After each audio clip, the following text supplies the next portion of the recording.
Ay, Ina. Yes, ang una natin yan, syempre yung mamaya, i-invite natin, kayatin natin yung ating mga kababayan, yung mga nasa nearby na towns din to attend. Of course, lahat ng mga Cebuanos at Cebuanas, di ba? Magandang una, tanghali, umaga sa inyo lahat. Nandito ho kami sa Cebu ngayon, live. At para mamaya, ako ho'y na-imbitahan ng ating, the former President Rodrigo Duterte. At ang sabi lang, ang order lang, magpasaya ka lang sa mga Cebuanos. Yun lang naman ang pasayahin mo, magbigay ka ng jacket, at syempre kung ano yung mabibigay mong tulong, pasayahin mo lang sila. Yun ang talagang pinaka-order lang ng dating Pangulo, si PRRD. So that's why nandito ako. In fact, ang alam ko, local mga talents ang magpe-perform. No? And then yung parang ako, not just really the show, it's Wawawin. Yung Wawawin, alam nyo naman, nabibigay ng jacket. Tapos pag hepe po rin kayo, tapos yung mananalo, pag tinawag ka, sumayaw ka na masaya. Gusto namin kasi mapasaya. At yun ang purpose po nito. Of course, the prayer meeting and the prayer rally, and then yung mga mensahe, ng ating dating Pangulo. Sabi ko nga, panag-usap kami, para po sa mga kababayan natin. The purpose is not personal. It's para sa bawat Pilipino. Ano yun? Yung kalayaan, yung magandang kinabukasan, at ang pinaka-importante yung pag-aaruga ng dati nating Pangulo sa bawat Pilipino.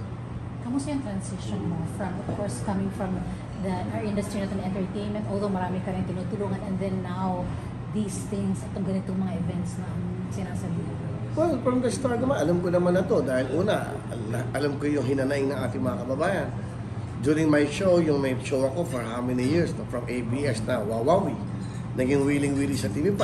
At sa GMA, Wawawin.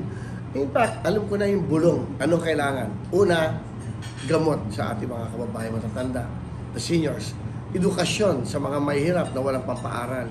Ito yan, yung pinaka-importante, edukasyon eh. Paano uunlad na isang bansa kung walang kaalaman yung ating mga kababayan.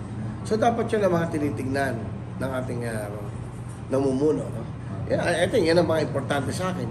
Una, yung pag-aruga mo sa mga seniors, mga nanay, lolo, lola, yung mga may pangangailangan.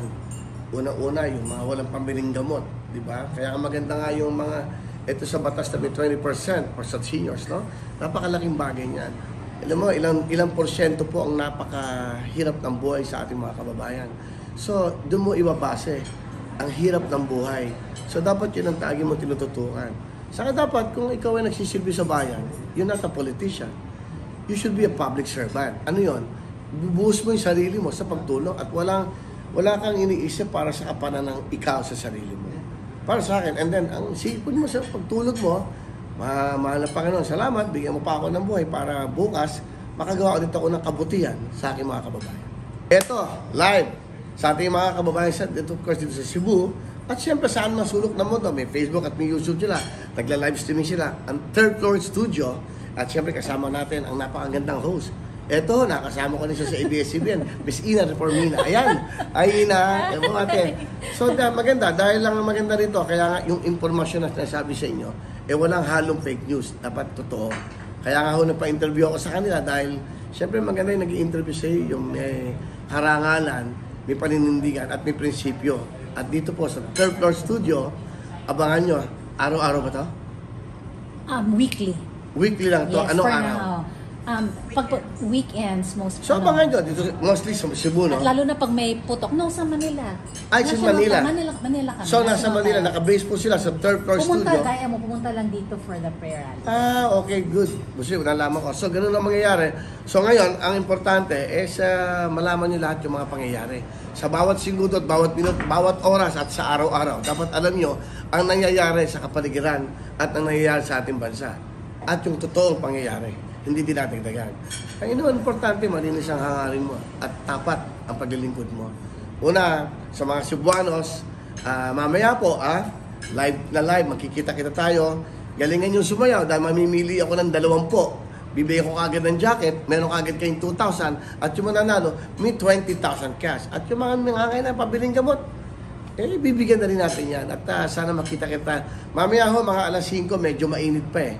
So, magsisimula ang programa ng alas 7. So, pumunta kayo, magdala kayo ng tubig nyo. Sa ating mga nanay at yung mga buntis, huwag na kayong pumila, huwag na kayong pumunta, baka mahirapan kayo. At sa mga lola, ingatan nyo po yung sarili nyo dahil pagpunta nyo dyan, medyo masikip po. Ang importante, mapasaya namin kayo. Andito ako dahil ako po inaimbitahan ng dati nating Pangulo. Ang kanya lang sinabi sa akin, pasayahin natin ang Cebu Willie at gusto ko magwawawin ka. Kaya po ako nandito para sa inyo. Again, sabi nga ng Vice President, mahalin natin ang Pilipinas at mahal namin kayo. Thank you very Okay. much. Thank you. Okay.